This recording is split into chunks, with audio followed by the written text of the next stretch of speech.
Hello नमस्कार, मैं अमन कुमार। आइए आज हम लोग देखते हैं एक बहुत ही बायो का इम्पोर्टेंट चैप्टर जो कि है न्यूट्रिशन अर्थात पोषण। तो सबसे पहले समझते हैं न्यूट्रिशन यानी कि पोषण क्या होता है। तो उन सभी क्रियाओं का कुल योग जो भोजन के अंतर्ग्रहण, पाचन, पचे हुए भोजन के अवशोषण और अपचित भोजन के बहिष्कार से संबंधित है।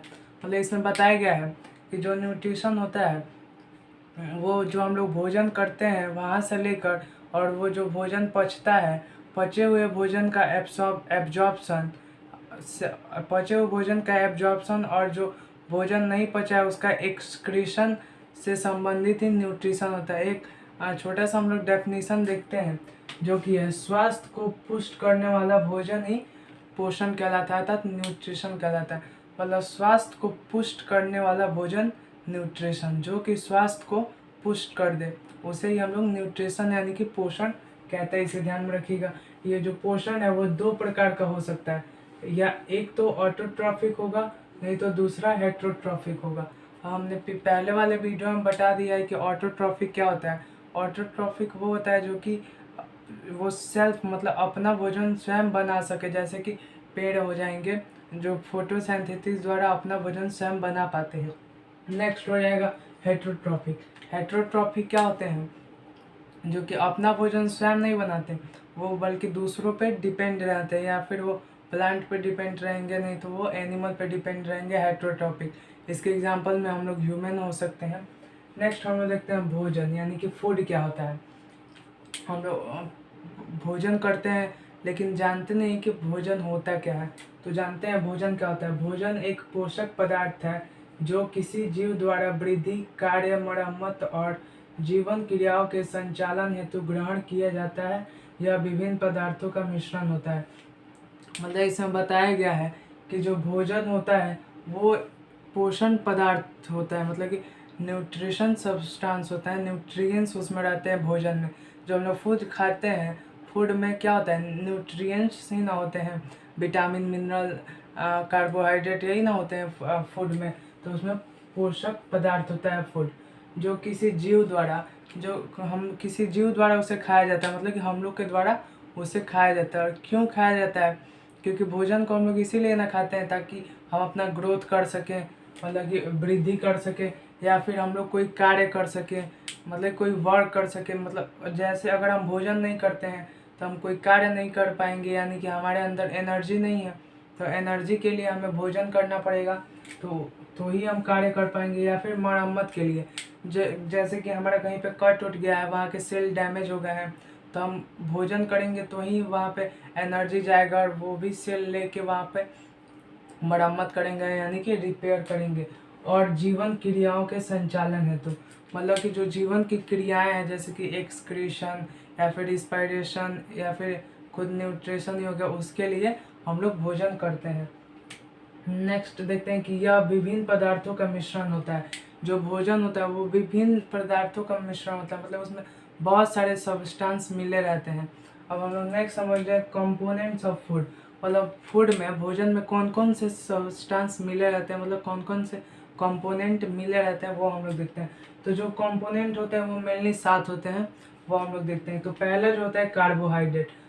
भोजन में कार्बोहाइड्रेट मिला रहता है। और नेक्स्ट फैट यानी कि वसा भी उसी में रहता है, और प्रोटीन भी रहता है, मिनरल साल्ट भी रहता है, विटामिन भी रहते हैं, वाटर यानी कि पानी भी रहता है, और रफेज यानी कि चारा भी रहता है भोजन में। इस 7 कंपोनेंट को आप ध्यान में रखिएगा। पहला कार्बोहाइड्रेट, दूसरा फैट, तीसरा प्रोटीन, चौथा मिनरल साल्ट, पांचवा विटामिन, छठा वाटर और सातवां रफेज।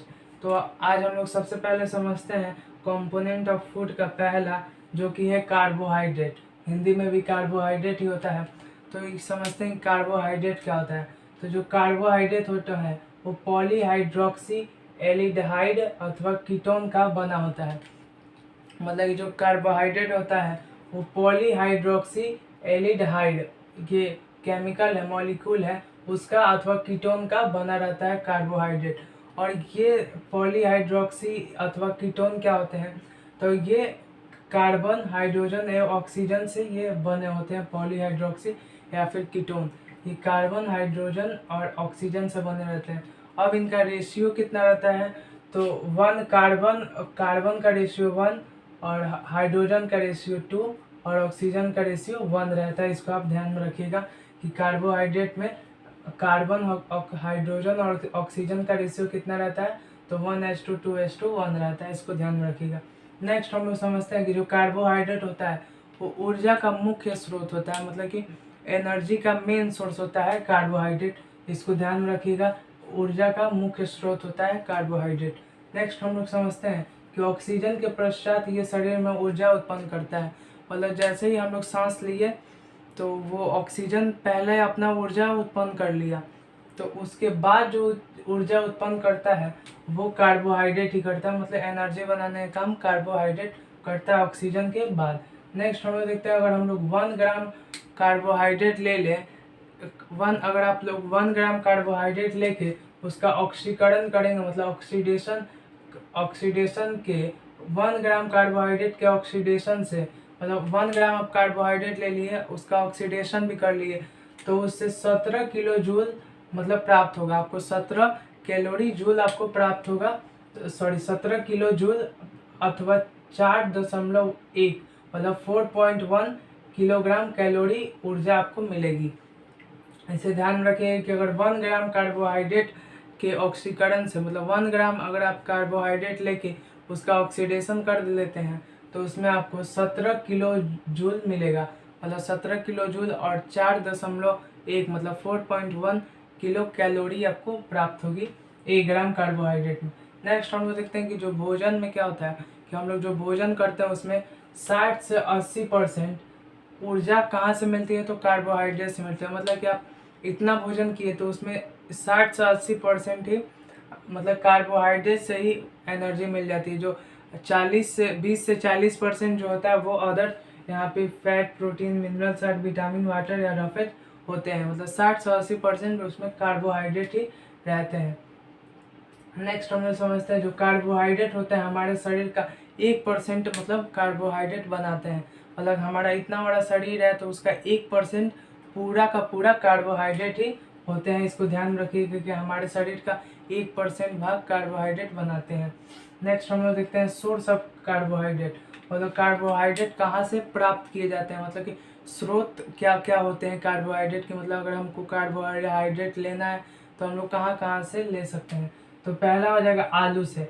जो पोटैटो होता है उससे हम लोग को कार्बोहाइड्रेट भरपूर मात्रा में मिल जाएगा आलू से। नेक्स्ट हम लोग देखते हैं फल से, फ्रूट में भी कार्बोहाइड्रेट होता है। और कौन से फ्रूट, तो वो हो जाएंगे केला या फिर आम। अभी तो आम का सीजन चल रहा है तो उसमें कार्बोहाइड्रेट होगा, और केला तो 12 मास वाला है। तो आलू हो गया सब्जी में, और फल में हो गया आपका केला या फिर आम। और अनाज यानी कि सीरियल्स में आप देखेंगे तो उसमें हो जाएगा चावल में कार्बोहाइड्रेट भरपूर मात्रा में होता है, गेहूं में भी होता है, या फिर मक्का में भी होता है। नेक्स्ट हम लोग देखते हैं और किस में पाया जाता है, तो शर्करा में, मतलब कि जो मीठा सब्सटेंस होता है उसमें, जैसे कि शहद हो गया, गन्ना हो गया, चुकंदर हो गया, जैम जो हम लोग खाते हैं किसान जैम वो हो गया, या फिर रोटी या फिर दूध में। और रोटी में भी कार्बोहाइड्रेट पाया जाता है और दूध में भी कार्बोहाइड्रेट पाया जाता है। नेक्स्ट हम लोग देखते हैं अगर आपके शरीर में कार्बोहाइड्रेट बढ़ जाएगा तो क्या होगा, मतलब कि हमारे शरीर में कार्बोहाइड्रेट की मात्रा अधिक हो गई तो क्या होगा। तो अगर हमारे शरीर में कार्बोहाइड्रेट की मात्रा अधिक हो जाने पर पाचन संबंधित रोग हो जाता है, मतलब कि पाचन तंत्र से रिलेटेड रोग हो जाएगा, मतलब डाइजेस्टिव सिस्टम से रिलेटेड आपको रोग हो जाएगा। और भी क्या होगा कि अगर आप में कार्बोहाइड्रेट बढ़ जाएगा तो भले ही वो बच्चा हो या फिर वयस्क मतलब यंगर पर्सन हो, तो उन दोनों में मतलब वो दोनों मोटे होने लगेंगे, मतलब कि वो दोनों मोटे हो जाएंगे। कार्बोहाइड्रेट के बढ़ने के कारण बच्चा या फिर वयस्क मोटे होने लगते हैं। इसको ध्यान में रखिएगा। नेक्स्ट हम लोग समझते हैं फैट यानी वसा। वसा क्या होता है, तो वसा वसीय अम्लों एवं ग्लिसरॉल से वाला कंपाउंड है। जो वसा होता है वो वसीय अम्लों मतलब फैटी एसिड एंड ग्लिसरॉल से बना कंपाउंड है, जो कार्बन, हाइड्रोजन, ऑक्सीजन का बना होता है। जो कि वसा जो होता है कार्बन और हाइड्रोजन और ऑक्सीजन का बना होता है। नेक्स्ट देखते हैं इसमें अधिक कैलोरी मतलब कि इसमें अधिक ऊर्जा पाई जाती है वसा में। अगर आप वसा ज़्यादा ले मतलब थोड़ा सा भी लेते हैं तो आपको एनर्जी ज़्यादा मिलेगी वसा से। नेक्स्ट हम लोग देखते हैं कि अगर आप 1 ग्राम वसा ले लें, मतलब कि 1 ग्राम फैट ले लें और उस फैट के ऑक्सीडेशन से, मतलब 1 ग्राम फैट लेके और उसका ऑक्सीडेशन कर दें तो उससे आपको 9.3 मतलब 9.3 किलो कैलोरी प्राप्त होगी 1 ग्राम फैट से। मतलब एग्जाम में पूछता है कि 1 ग्राम फैट से कितना कैलोरी मिलता है, तो 9.3 लगभग 9 ऑप्शन में रहता है, तो उसको ध्यान में रखिएगा कि 1 ग्राम फैट से 9 कैलोरी प्राप्त होता है, 9 किलो कैलोरी प्राप्त होता है। नेक्स्ट हम लोग देखते हैं एनिमल में जो फैट होता है, जो मनुष्य में जो फैट, एनिमल में मतलब जानवरों में जो फैट होता है मतलब वसा, वो क्या होता है, वो सॉलिड फॉर्म में होता है, सॉलिड में। इसको ध्यान में रखिए। कभी कभी क्या होता है कि आप फिर मुर्गा खरीदने जाते हैं या फिर मछली, तो उसमें क्या होता है कि तेल होता है जिसे हम लोग फैट बोल रहे हैं, वहाँ पे तेल बोला जाता है कि लोग बोलते हैं कि थोड़ा सा तेल दे देने के लिए। या फिर मछलियों में भी वो, अगर आप कढ़ाई में कम भी तेल डाले हैं तो मछली का तेल जो होता है वो उसकी मात्रा को बढ़ा देता है तेल की। तो ये एनिमल में जो होता है वो सॉलिड पाया जाता है, आपको मतलब लिक्विड की तरह नहीं मतलब मिलेगा।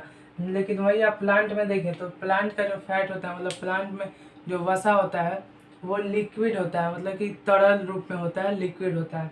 इसको ध्यान में रखिएगा। नेक्स्ट हम लोग समझते हैं सोर्स ऑफ फैट, मतलब कि जो वसा का स्रोत है वो क्या क्या है। वसा का स्रोत, अगर आपको वसा लेना है तो वो कहाँ कहाँ से मिलेंगे वो हम लोग देखते हैं।